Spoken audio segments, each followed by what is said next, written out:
All right, so many crashes. We got to start combining them. I got 4 today. Subscribe if you want to keep up with this channel. Let's check out the news. Okay, North Carolina, February 9th, 2022. This aircraft made a hard landing. There's some fire here and some smoke. Fire department's going to pull hand lines, put that thing out, and then medics are standing by for the scene to be safe. Then they're going to approach and take care of the pilot. He was not injured. It was this Cirrus SR-22 November 987 Alpha Alpha. And research shows 47% of crashes happen upon landing, and 99% of that is non-fatal. So good that he made it. He's part of the 99%. And then you have a nose gear failure, left main gear collapse as well. And it was due to a microburst. And what is a microburst? Until about 20 years ago, little was known about microbursts, but we know a lot about them now. And when it comes to general aviation aircraft, especially those flying close to the ground, the effects can be dramatic. Microbursts, in a sense, are an explosive downdraft produced in areas of unstable air, such as found in thunderstorms. Less than 3 miles wide, they can contain winds up to 140 knots. A microburst is created when a large mass of air comes down to the surface as a severe downdraft at very high speeds. The descending air meeting the earth beneath the cell flows horizontally outwards in all directions. At cruising altitude, the wind shear created from downdrafts may not be much of a problem, but during an approach or takeoff, there's a greater need for caution.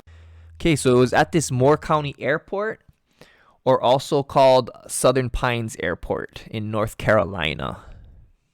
And I wanted to know, how do pilots deal with these microbursts? How do you even know that they're there?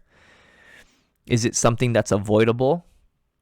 And I heard it only lasts about 2 to 3 minutes, so it could not be there for one plane and then be there for the next. So very interesting. Okay, next we're in South Africa. This pilot tried to do a Dan glider into the cornfield, but it didn't go as good as it did for Dan. See, he survived in stable condition, but the plane got pretty mangled here. It happened on February 8th, 2022, and it was this Cessna A188 Bravo ag wagon here. But this is inside the cockpit. You can see damage here as well. Glad that he survived, though. It happened in Maryville here in South Africa. Hard to see what cornfield exactly, but there was that airport there close by, Howick Airfield. So I don't know if that's where the pilot departed from. But good thing that about this is there's so much greenery. You know, when it's real green like this, as far as the fire goes, it's really hard for a fire to start with this much moisture in these plants. Now, if the cornfield was dry, different story, but it's good that they chose this area from a firefighter standpoint. Moving on to Russia, and subscribe if you're liking this content. We have this aircraft that is basically unrecognizable. It crashed into the woods. It was this Antonov AN-2R built in 1988, and they had some 2 on board deceased, sadly. They're carrying cargo and food supplies. And so you can see they left out of this, close to this Koryaki town here in Russia. And you can see it's pretty rural. Makes sense that they were carrying potatoes and different food supplies, and sad that they did not make it.